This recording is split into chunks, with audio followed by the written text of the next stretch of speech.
Hello and welcome to Aviation This Week on Channels Television. I am BC Adebayo. On this edition, attention is given to developments in the domestic air sector as key stakeholders continue to offer suggestions towards improving airline activities in post-COVID-19. Also on the program, with the help of government stimulus funds, airlines across the globe are restructuring their plans to rebuild from the damage caused by the COVID-19 pandemic. We begin this segment with our background report.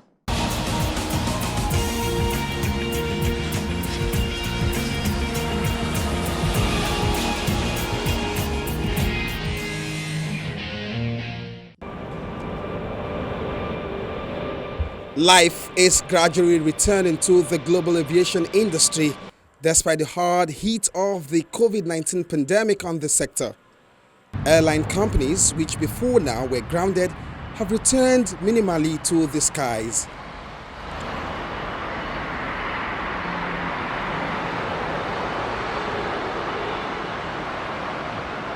Global airline body, the International Air Transport Association, says aviation faces a long-haul recovery, and so the need for continued aid for the sector is desperately needed. Amidst the massive losses, most countries have or are flattening the curve of infections from COVID-19. Both local and international flights have resumed flight operations, but the lockdown and its attendant effect have put the industry in deep trouble. The crisis of airline liquidity. 310 out, 160 knots, 25 left. Starting off in the United States, airline CEOs have been meeting with White House Chief of Staff Mark Meadows to discuss a second aid for the airline industry.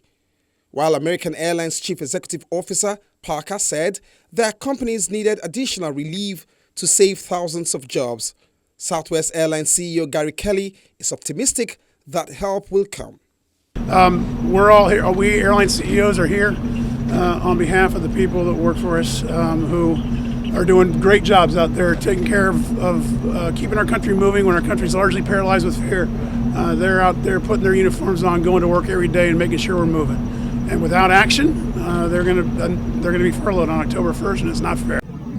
Chief Meadows assured us that the White House is very interested in getting something done, so we reached out to the Speaker, just encouraged the two sides to work together so that we can save jobs and really, in a broader sense, save this economy. The White House Chief of Staff Mark Meadows says if the U.S. airlines get $25 billion in aid over the next 6 months, this could save more than 30,000 jobs. Before this meeting, American Airlines had in late August indicated its workforce will shrink by 40,000, including 19,000 involuntary cuts in October as the COVID-19 pandemic continues to weigh in on air travel.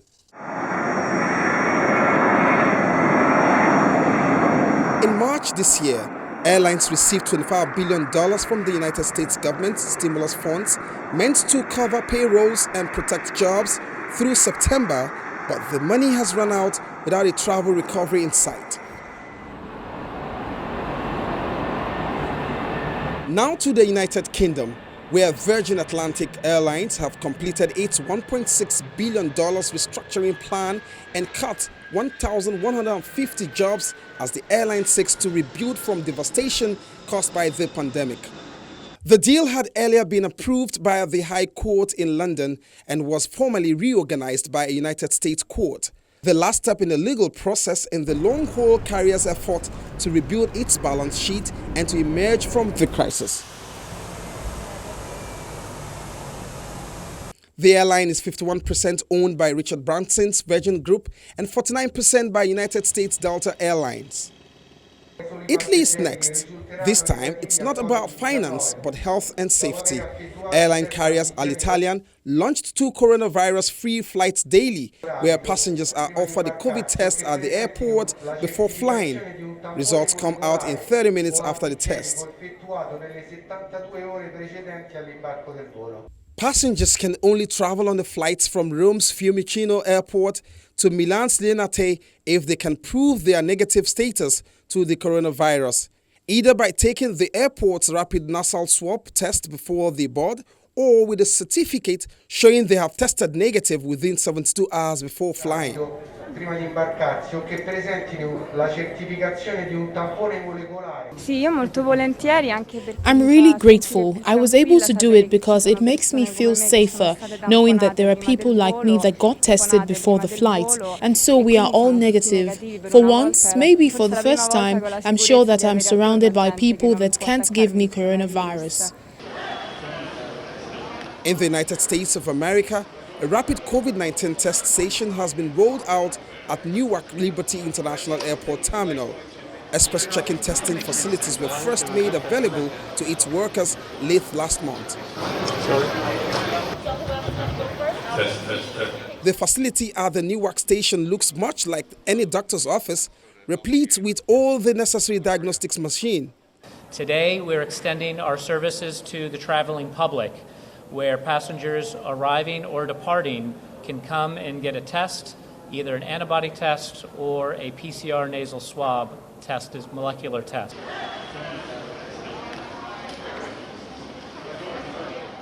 Both LaGuardia and JFK airports are also in the process of debuting their stations, as the need to instill passengers with greater confidence to return to the skies could hardly be more pressing. Away from airport testing, several airlines have declared bankruptcy with some ceasing operations. They include the Turkish airline Atlas Global, which collapsed on February 12, 2020, British airline Flybe, already struggling financially prior to the virus outbreak.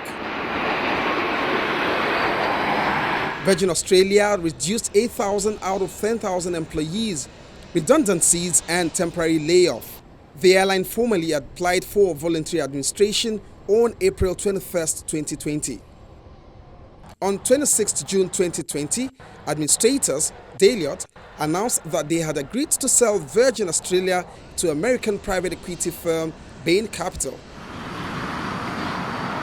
Avianca, the second largest airline in Latin America, filed for Chapter 2 bankruptcy in New York City and liquidated its subsidiary Avianca Peru on 11 May 2020. Thai Airways announced plans to restructure the company under a bankruptcy court, but the Thai government, which owns a majority stake in the airline, would not allow the airline to declare bankruptcy formally. South African Airlines received several billions of rand in government aid in early 2020, but the airline had already been in ailing state since December 2019. Resuming aviation safely in Africa by implementing ICAO's takeoff guidelines has been the order in Nigeria, as local and international flights comply with the COVID-19 safety protocols of adequate physical distancing, wearing face masks or coverings, enhanced sanitation and disinfection, health screening, and the use of passenger health declaration forms. While Nigeria is operating international flights based on reciprocity, local flights are operating with a not too buoyant outlook. Actually, we expected that the passenger figure will be low, and that was what happened. We started slowly with about 40%, less than 40% actually, load factor. But it's gradually picking up, and I'm pleasantly surprised that we are now going into about 50% load factor on most of the flights. And I believe the flying public have confidence in the protocols that we have put in place in the carriage of passengers in our airplane. And I think it has played a big role by boosting the passenger confidence. But still, we are not there yet. We thought there were going to be price increases, but coming back on, because of the lack of passengers, of course, the prices have remained where they were or even gone lower. So that's adding more pressure on the airlines. And what's going to happen is that everybody has to think out of the box. We can't keep playing the game the way we've been playing it since. We now have to think smartly. How can we do the same thing differently and better? While the industry is financially down owing to airlines' revenue losses, operators are waiting eagerly for the federal government's promised palliative. Not actually, we're not yet there. A lot of airlines, let me just say, we've had to like remove some of our routes. We're not flying to everywhere at the moment. We have about 7 aircraft on ground, not about talking about the one outside, but some on ground, and not all are flying, because we have to look at the load factor before you can fly to a particular destination. If not, you can't be burning fuel going to a particular where you don't have passengers. So we've had to cut down operations. So it's going to take some time for recovery. And we're also saying if the support from government can come as soon as possible, yes, definitely, yeah, we can recover as soon as possible. But as it stands now, not really. Most domestic airlines admit they have completed the necessary documentation for the palliatives and are hoping to benefit when the distribution begins.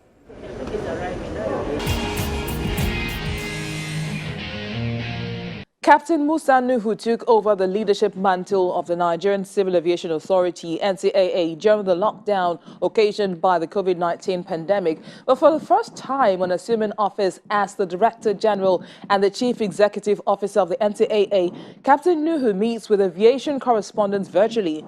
Our interview segment focuses on his response to issues raised about developments in the aviation sector, both at the global and the local scene, as well as his plans for the Nigerian aviation industry.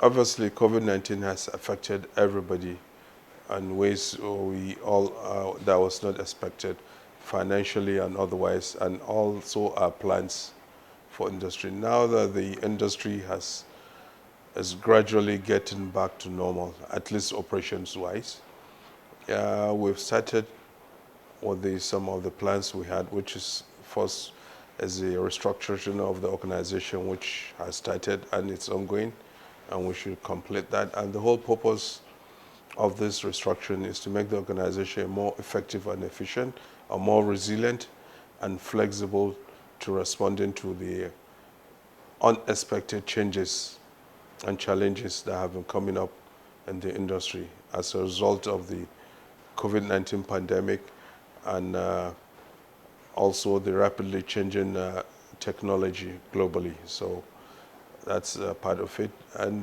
we do have our Civil Aviation Act at the National Assembly.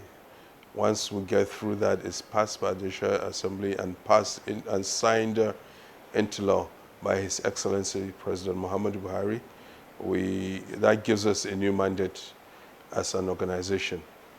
So based on that mandate, we'll look at our regulations and see why we can tweak it to effectively comply with the new mandate and the policy of the government, and growing the industry in a safe, efficient, organized manner.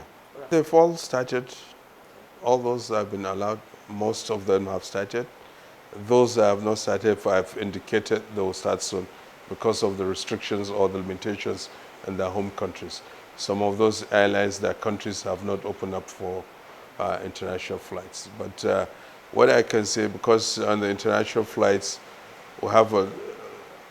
we're starting partially, so that's a strict limit of the number of passengers that can come in daily. A lot of them want more frequencies, but that is going to be increased gradually over the time as things stabilize.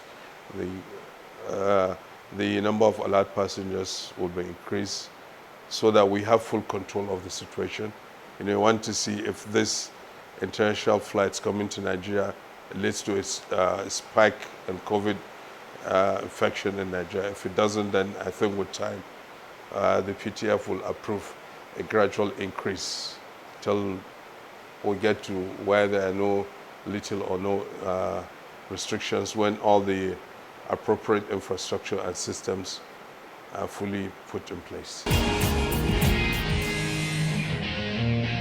Welcome back. Next is our special report and flashes of happenings in the aviation industry across the globe.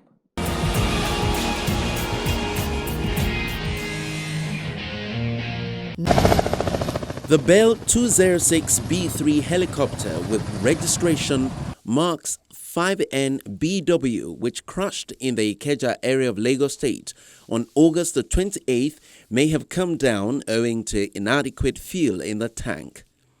In a 15-page report released by the Accident Investigation Bureau, the initial findings include that the helicopter had a valid certificate of airworthiness. The helicopter was topped to full tank capacity on the 27th of August, after which a 20-minute flight was conducted. According to the report, the helicopter had no fuel jettisoning capacity, but the ill-fated flight indicated an endurance of 3 hours and 15 minutes and flight time of 2 hours 45 minutes, but crashed after almost 3 hours of flight on the 28th of August 2020, with no fuel left in the tanks. The new president of the Airline Operators of Nigeria, Abdulmanaf Yunusa, has promised to work hard to ensure that there is resolution to most of the issues facing the operators. The new president also asked for the cooperation of all members so that the goals of AON will be met. I assure you that I will continue from where the former chairman is today, taking the matter up with all relevant authorities until we achieve our goals. Although it is difficult for an association like AON to solve its problem, but we shall do our best. I am therefore requesting the cooperation and support from each and every one of you to achieve that. Now to the foreign scene, the United States Department has eased the travel advisory for citizens who plan to travel to China from the highest level, do not travel, to reconsider travel. It noted China has resumed most business operations, amongst other improved conditions. The easing of the travel advisory comes nearly 8 months after the State Department issued its most severe warning in late January, telling the Americans not to travel to China. Over to France, where engineers have developed a robot that can detect whether people are wearing a mask to guard against COVID-19, and if not, politely remind them to put one on. The feature is an upgrade of Pepper, a 47-inch high robot with human-like features that is already operating in some countries, welcoming visitors to shops, exhibitions, and other public places. Pepper's camera scans the faces of people approaching it, and if it detects the lower half of their faces is uncovered, it pronounces the phrase, "You have to always wear a mask properly." If it sees that the visitor then puts on a mask, the robot follows up with the phrase, "Thank you for having put on your mask." Les entreprises, les magasins doivent avoir du personnel. Businesses and stores have to have a lot of staff at their entrances to ensure people are wearing masks, and we know that sometimes there are 10 situations with that. The robot allows to free up some staff so that they can focus on their normal activities, which are not necessarily on ensuring mask wearing is respected, and also to ease down some of these tensions and avoid for it to be seen as a police check, but rather to remind that it's important for everyone.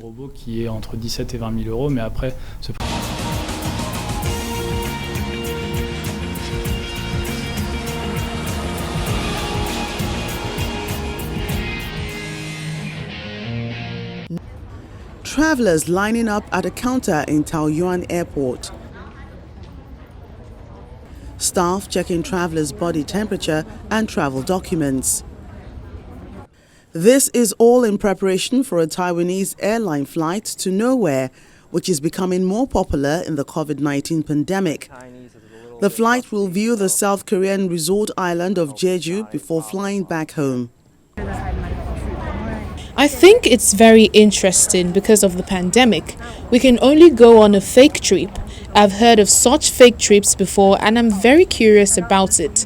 This time it happens to be a trip to the Jeju Island, so I would like to try it and also experience some traditional Korean events and food.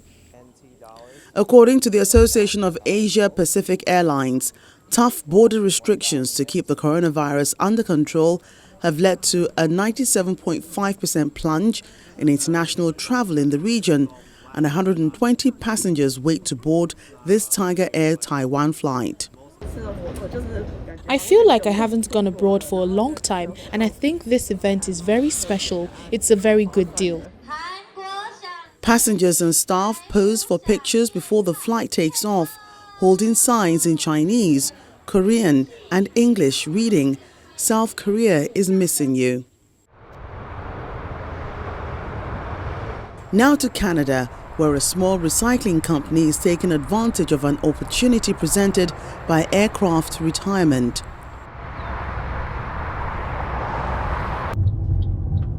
Retired aircraft line this tarmac, waiting to be dismantled. Various workers move air ramp across the tarmac.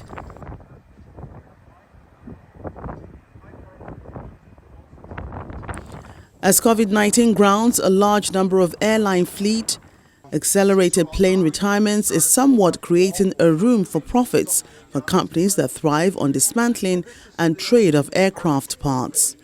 This is an Airbus 310 that we started the harvesting of parts and the decontamination of this specific aircraft.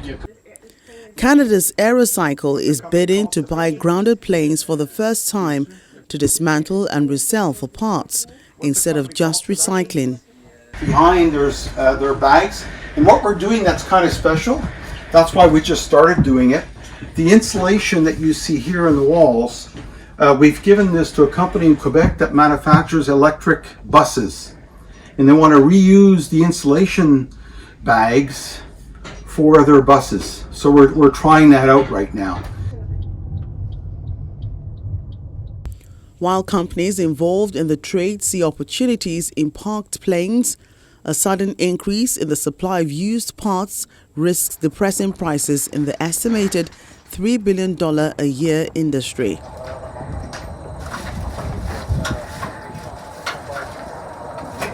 With aviation remaining in a slump because of the pandemic, the fate of the world's pool of grounded planes is being closely watched by players in the market for used serviceable materials. They're going to have to make certain financial decisions and cut their losses. Try and maximize the value of getting a certain value for the aircraft now versus next year. No one knows what the actual market and how the market predictions are going to be, right? If certain aircrafts are available now and they're priced right, that's where we're going to make the move to possibly purchase them. The number of planes dismantled for parts or scrap could double to 1,000 annually through 2023. That's up from roughly 400 to 500 planes a year since 2016. I think companies like ourselves are going to take certain precautions on harvesting parts off different types of airplanes to make sure that we're investing our money on removing parts that are in high demand. There's no rush for us to harvest parts off an aircraft. It could take a bit longer to make sure that our return on investment is a low risk.